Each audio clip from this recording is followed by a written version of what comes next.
Salut tout le monde, bienvenue sur ma chaîne, comment allez-vous? J'espère que vous allez bien.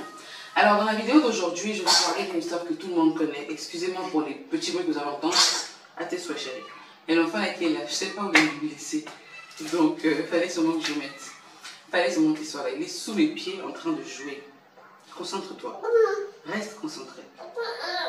Alors tu aussi arrête, non? So, l'histoire d'aujourd'hui, c'est une histoire très triste, une histoire réelle, une histoire qui est arrivée à quelqu'un que je suis sûre que vous connaissez peut-être, parce que cette personne, c'est maintenant qu'il veut chanter, pendant que je fais mes vidéos, Seigneur. Mon amour, merci chérie. So, cette histoire, j'ai longtemps réfléchi, j'ai dû accumuler les informations avant de pouvoir vous la raconter, parce que c'est une histoire très sensible, et en tout cas, essayons seulement de tirer la leçon parce que j'arrive pas à comprendre comment un homme peut être aussi méchant au point de quitter sa femme, de l'abandonner d'abord avec les enfants, après de revenir, de perdre leur fils et encore même de toujours l'abandonner pour une autre femme. En tout cas, écoutez seulement l'histoire, vous allez comprendre. Tout se passe au Nigeria. Un jeune homme qui n'avait pas d'argent, il a rencontré sa femme dans les années 1900 et quelques. Dans les années 1900, tout se passait bien pour eux, ils étaient heureux. Genre, ils étaient copains-copines à l'époque. Ils cherchaient encore sa vie, ils se cherchaient aussi. Mais bon, il faut savoir que dans la culture nigériane, particulièrement chez les Igbo, c'est pas un problème si la femme ne travaille pas. Donc, généralement, chez eux, ils louent leurs hommes, genre ils traitent leurs hommes comme des rois, et les hommes pourvoient aux besoins de la femme. La femme peut être à la maison, ou la femme peut ne pas avoir de diplôme, elle se marie, le mari, ça devient sa charge en fait. De soit l'envoyer à l'école pour qu'elle réalise ses rêves, soit de l'ouvrir un business ou une boutique. En tout cas, c'est comme ça qu'ils fonctionnent dans leur culture. Après, il y a toujours des exceptions qui font la règle. Donc, ils étaient en couple, tout se passait bien. Elle était aimée de tous, aimée par son beau-père. La jeune fille était aimée par la famille du mari, le beau-père, la belle-mère, les sœurs, les frères. Toute la famille du mari aimait la fille parce que c'était une fille simple. Ils se sont rencontrés. En tout cas, ils ont vécu leur amour to the fullest. Et le monsieur a commencé à percer. Il est devenu un acteur. En se cherchant, il est devenu un acteur parce que son père était acteur avant lui. Donc son père l'a mis dans le circuit, il est devenu acteur, il a commencé à prospérer, faire des films, gagner de l'argent, tout ça. Il faut savoir que le Nigeria est un état fédéral, ce qui veut dire que c'est comme l'Allemagne, et il y a des états. Il y a l'état, il y a des états parmi lesquels il y a Imo State, Enugu et tout ça qui sont des états de la communauté Igbo. On va dire qu'il y a le nord où il y a beaucoup d'états pour les nordistes, comme les Haoussa et autres ethnies. Et au sud-est, il y a les Igbo, les Wari, en tout cas, il y a beaucoup de cultures au sud-est. So, parmi ces états-là, il y a l'état de Enugu. Chez les Igbo, je crois que c'est l'une des plus grandes communautés au sud. Parce qu'il y a beaucoup d'états Igbo, de différents Igbo, mais toujours des Igbo. Donc, pourquoi je précise? Parce que ça concerne différents états, toujours chez les Igbo. Donc, son mari travaillait dans un autre état, qui est Enugu. Là-bas, c'est là-bas que la plupart des films Igbo se font tourner, bien que dans chaque état, on tourne des films. Mais là-bas, c'est un peu comme le Hollywood des Igbo. Donc, le mari devait se rendre à Enugu tout le temps pour tourner des films. Les années passent. 5 ans de mariage, 6 ans de mariage, 10 ans de mariage. Ils ont de beaux enfants. D'abord, ils ont une fille qui ressemblait, qui est la copie conforme de son papa. Et voilà. Après, ils ont eu un fils, ils ont eu un autre fils. Bref, ils ont eu des enfants. Et les enfants étaient heureux. Ils ont eu un total de 4 enfants. Ils vivaient dans l'harmonie avec leurs parents. Du moins, c'est ce que nous qui étions sur les réseaux sociaux, on pensait. On ne savait pas ce qui se préparait. Quelques années après, il faut savoir que quand le monsieur a commencé à travailler à Enugu, il a acheté une maison à Lagos. Donc elle habitait à Lagos avec les enfants et tout. Et le monsieur était à Enugu pour travailler. Pendant qu'il travaillait là-bas, il a rencontré une petite, on va dire une fille. On va l'appeler Judith, c'est son vrai nom en plus. Donc il rencontre Judith, il commence à s'amouracher de Judith. Relation sur relation, relation sur relation. Au bout d'un certain temps, Judith tombe enceinte. Elle tombe enceinte. Dans la culture Igbo, quand une femme est enceinte, si tu veux déclarer l'enfant, il faut que tu épouses la femme. Il faut savoir que les hommes Igbo sont autorisés à épouser jusqu'à 4 femmes. Non, ce n'est pas la religion chez eux, c'est la tradition. Ça n'a rien à voir avec être musulman parce qu'ils sont quand on remonte à leur origine, ils sont catholiques, les Igbo. En dehors de leur culture ancestrale qui était animiste et tout, mais la religion qu'ils pratiquent, c'est d'être catholique. Faut pas vous dire qu'ils sont catholiques, mais ils épousent 4 femmes. Au fait, la tradition leur permet d'épouser 4 femmes. Donc, mais le catholicisme, la religion, leur permet d'épouser qu'une seule femme. Donc, ce qu'ils font, ils n'épousent. Si vous voyez un homme Igbo qui a épousé plusieurs femmes, c'est qu'il les a toutes épousées traditionnellement, pas devant le maire, pas devant le prêtre ou le pasteur. Donc, le monsieur a continué à sortir avec la petite. Et il est allé voir, et la fille était enceinte apparemment d'un garçon. Et il faut savoir que les hommes Igbo ne blaguent pas avec leurs fils, parce que pour eux, les fils, c'est eux qui vont continuer avec eux, c'est eux qui vont continuer leur nom. Arrête de faire du bruit. C'est eux qui vont continuer leur nom. Donc le monsieur, après, qu'est-ce qu'il fait? Il dit, bon, je ne sais pas si c'est la femme qui l'a convaincu, ou sa copine de dehors qui l'a convaincu ou pas. Il a dit qu'il doit épouser, comme un kéké.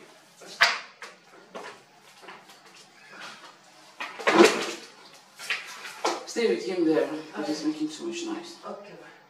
Bye chérie. So, je faisais tour de bruit, il fallait seulement qu'il parte. Donc, la femme était habituée à ce que le mari parte pour plusieurs jours, pour une semaine, parfois un mois, mais il pouvait se voir de temps en temps. Donc, pour elle, c'était son travail. Donc, elle ne s'inquiétait pas vraiment parce que, voilà quoi, c'est son mari. Pourquoi avoir des insécurités envers son mari? Pourquoi est-ce qu'on doit forcément s'inquiéter? Ah, est-ce qu'il me trompe? Non, à un moment, il faut laisser les hommes faire ce qu'ils veulent faire. S'il te trompe, c'est qu'il est de mauvaise foi. Il ne faut pas mettre la pression. Donc, elle avait cette mentalité-là. Elle ne gérait pas ce que son mari faisait. Tant qu'il nourrit la famille, il prend soin de nous. Tant qu'on s'aime, j'ai pas de problème. Après, être marié, c'est pas une prison. C'est l'enfant des voisins qui pleure. Après, se marier, c'est pas une prison. Quand on se marie, ne veut pas dire qu'on ne peut plus poursuivre ses rêves. Donc, comprenez un peu l'optique de la femme. Et aussi avec la culture qui dit que l'homme Igbo, c'est l'homme, il faut le laisser faire ce qu'il doit, ce qu'il veut faire. Et tout le temps qu'il te nourrit, il prend soin de toi, il ne t'a pas frappé. Tu es heureuse, non? Pourquoi tu te plains?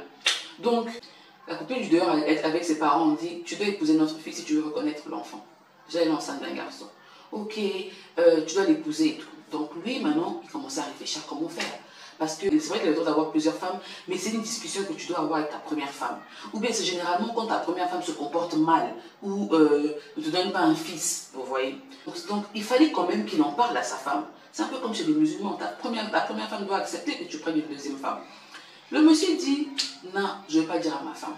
Et il va voir ses parents, il dit à ses parents, ah, moi je vais aller épouser la fille là. Le papa dit, ce que tu fais c'est pas bien, tu vas pas besoin de l'épouser, attends d'abord qu'elle accouche pour voir, peut-être que c'est pas ton enfant, on ne sait jamais. Il dit non, moi je dois aller épouser la fille en question.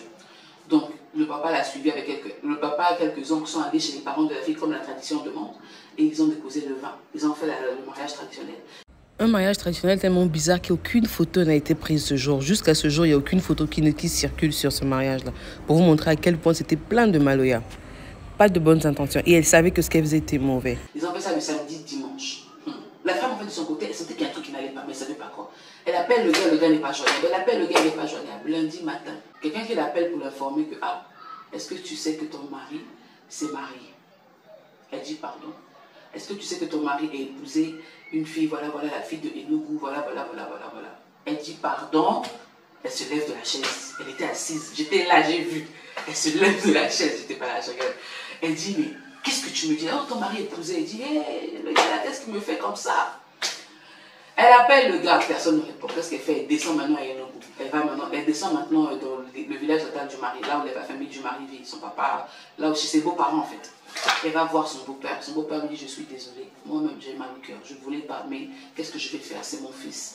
C'est à lui de t'informer, je ne pouvais pas te dire, tu sais que tu es ma belle-fille préférée. Il faut savoir que le monsieur, il a beaucoup d'amour envers cette belle-fille-là. Il dit qu'il est très intelligent, que c'est grâce que si le foyer n'a pas marché, c'est à cause de son fils. Un beau-père qui dit ça connaît la valeur de sa belle-fille et surtout connaît son fils. Et c'est ça le comportement.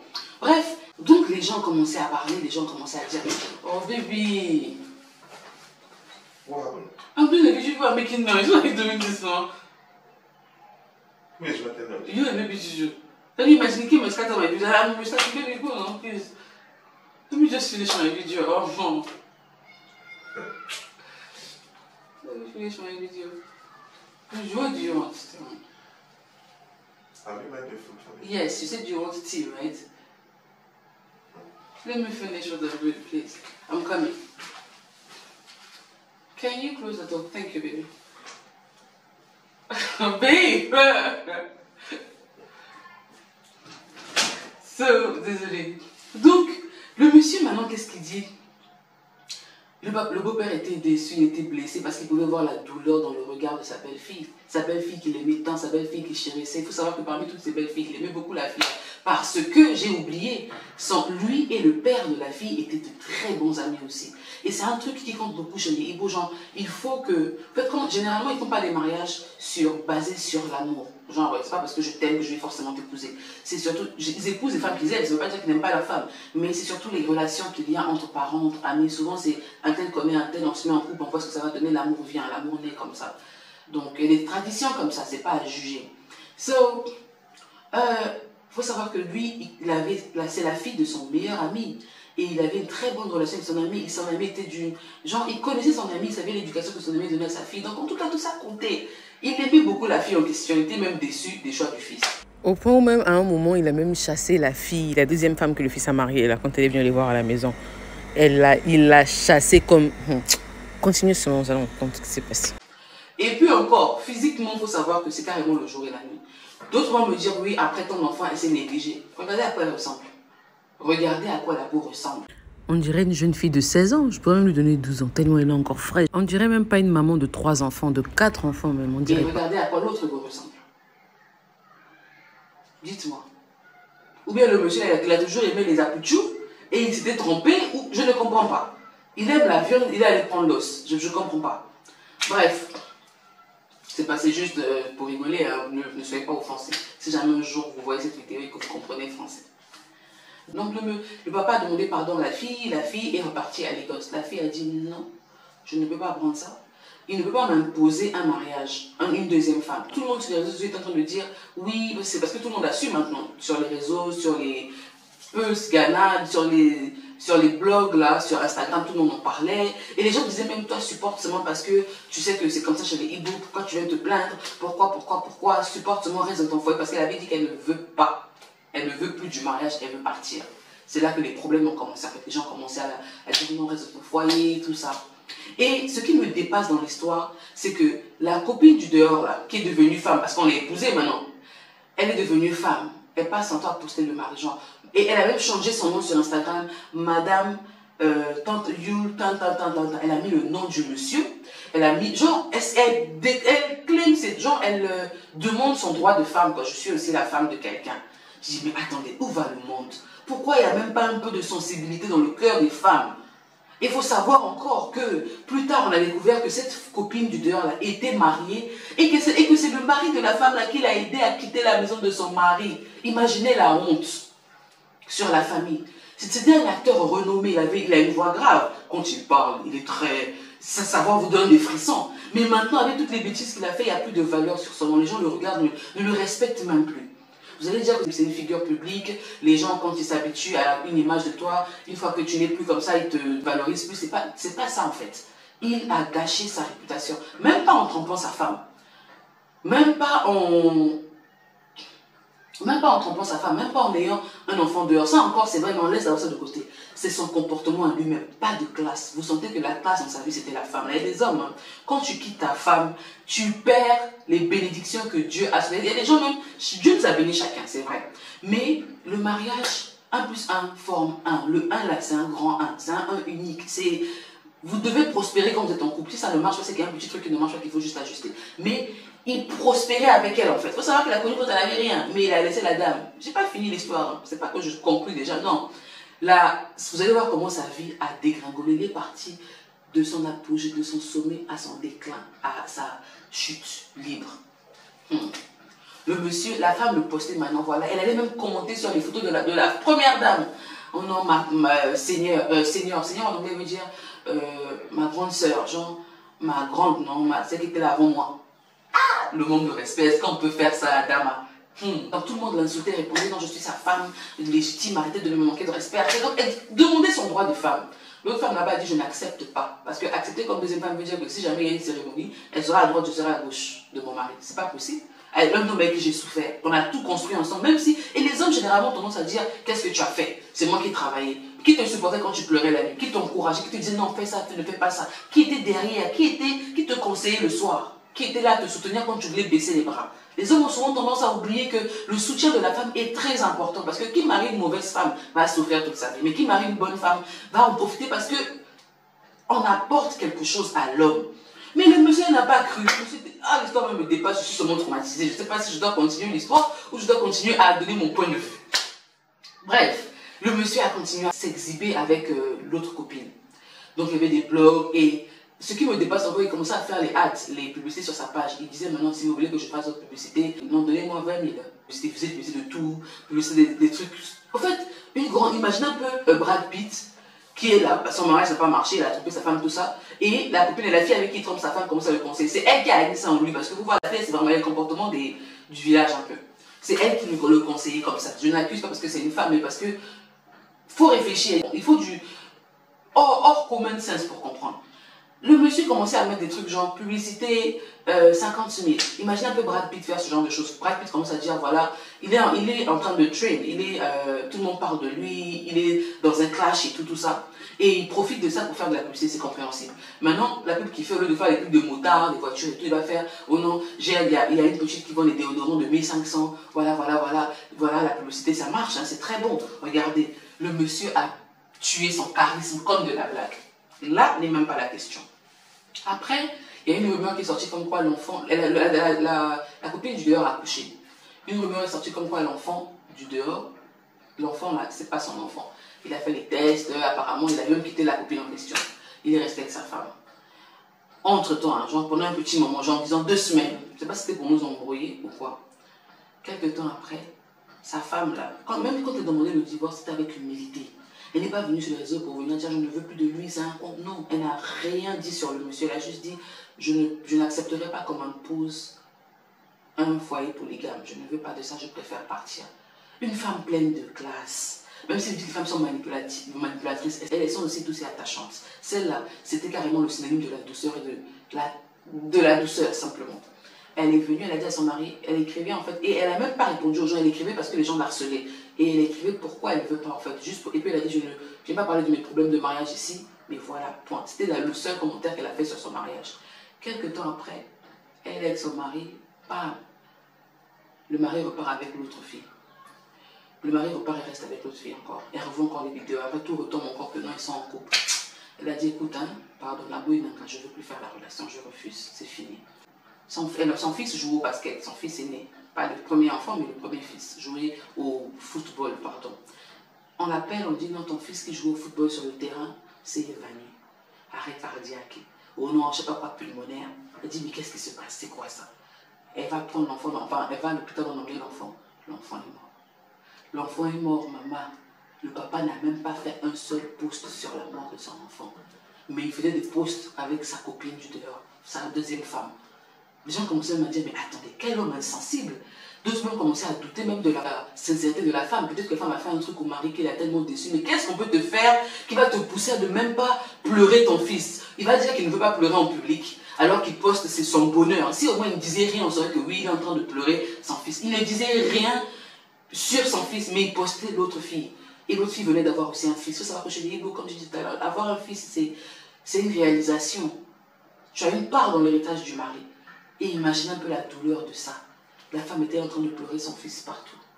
On n'a rien vu sur les réseaux, mais on sait qu'elle pleurait. Elle a posté son fils et elle a juste demandé pourquoi. Pourquoi elle? Mais elle comprend. Elle a pleuré. Une femme qui a pleuré comme ça, au point où les gens... En fait, le truc, comment je sais qu'elle a pleuré? J'ai même des frissons quand je vous dis ça. D'autres personnes se battaient maintenant pour elle. Les autres femmes qui avaient des opposes dans la société défendaient son cas. Ces femmes ont... Et après son anniversaire était arrivé même, je crois, juste après ou juste avant qu'elle perde l'enfant. Je crois que c'était juste après qu'elle perde l'enfant. Les femmes l'ont soulevé, genre, les femmes ont cotisé, les femmes nigériennes, Igbo, qui la connaissent, même des grandes dames, genre des madames, femmes de ministres, de sénateurs et tout, ont cotisé de l'argent, lui ont remis 50 millions de Naira. Ça peut faire 2 millions de Naira, doit faire... 1 million de Naira doit faire 1000 euros par là. Yeah, je pense 1000 euros. Donc maintenant, donc disons à l'époque ça faisait 1500 euros. Mais disons 1000 euros fois 50 000 euros. Ces femmes ont rassemblé 50 000 euros, lui ont donné. Et d'autres femmes lui ont encore donné de endorsement, des contrats pour faire les publicités de telle compagnie, un tel, juste pour qu'elle se fasse de l'argent, qu'elle s'occupe, qu'elle pense à travailler, qu'elle ne s'occupe pas de ce que le mari fait. La dame a rassemblé l'argent, elle a tout fait, elle a pris. Maman, j'ai même mal au cœur. Au moins, vous sentez que les femmes, ces femmes m'ont fait sentir que, oui, il y a femme dans femme. les femmes peuvent s'entraider. Quand les femmes se lèvent pour les femmes, ça compte. C'est pas seulement être là à se détester. Mais bref, j'ai senti l'amour autour d'elle. Vous pouvez voir ça. Elle ne parlait même pas. Les gens se sont soulevés. Elle s'appelait même les beaux-parents d'Internet. Les belles-sœurs d'Internet. Like, elles se sont levées. Elles ont combattu la jeune fille. La jeune fille jusqu'aujourd'hui, quand elle poste un truc, quand on va le commentaire, vous allez rigoler. Les gens la lavent. Elle est venue gâcher le foyer de quelqu'un. Même si le foyer ne marche pas, mais pourquoi? Même si tu étais la copine du doigt, pourquoi tu n'es pas resté à ton statut de copine du doigt? Pourquoi est-ce que tu es venu gâcher le foyer? Et même encore, elle a perdu son fils.